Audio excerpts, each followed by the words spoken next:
مرحبا، اليوم عندنا أفضل علاج مضاد للحساسية، الحكة، العطاس، رشح الأنف، دمعة العين اللي هو يعني مثل عندك عينك حمراء والدمع يفيدك جدا ممتاز.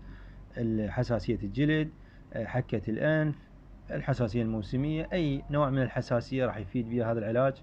وأيضا استخدامه مرة باليوم وما يسوي نعاس. فتعرفون أغلب أدوية الحساسية تسوي نعاس. فهذا اللوراتيدين اللي هي يجي بأسماء تجارية مثل كلارتين، هاي شركة باير، شركة جدا ممتازة. فالمهم شباب، هو استخدامه مرة باليوم بس للبالغين عمره 12 سنة فما فوق. طبعا من عمر سنتين إلى 12 سنة يستخدم على شكل شراب اللي هم ما يقدرون يبيعون حبوب، فالأطفال موجود على شكل شراب من عمر سنتين فما فوق. بالنسبة للبالغين على شكل حبوب مرة باليوم.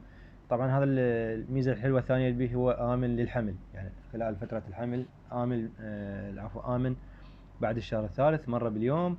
إذا مثل يعني تعرفون مثل مرة حامل وعندها حساسية أو رشح أو عطاس، يعني تصير يعني خوف المرة الحامل هم تتمرض حالة حال أي بشر.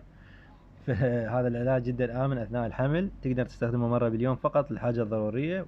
وإذا راح التحسس أو النشلة أو العطاس أو الحكة تركي، يعني ما يصير تستمر عليه، لأن تعرفون الحمل فترة خاصة. بالنسبة لاستخدامه مثل ما قلنا مرة باليوم، وهو يعني من مجموعة أنتي هيستامين، وما بي مشاكل بزيادة والوزن. يعني بالنسبة للناس يستخدمونه كزيادة الوزن، يعني حسب بالهم حالة ديكسين، لا هذا ما يفيد.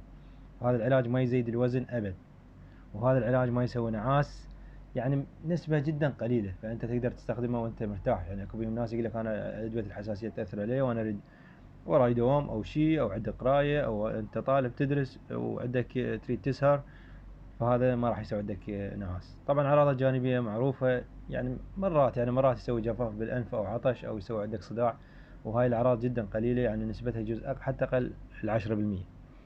فإذا عجبتكم المعلومة شباب، اشتركوا وشاركوا الفيديو حتى الناس تستفاد. والعلاج هو لوراتيدين 10 ملغرام، هاي الاسم التجاري كلارتين ما لكم شغل به.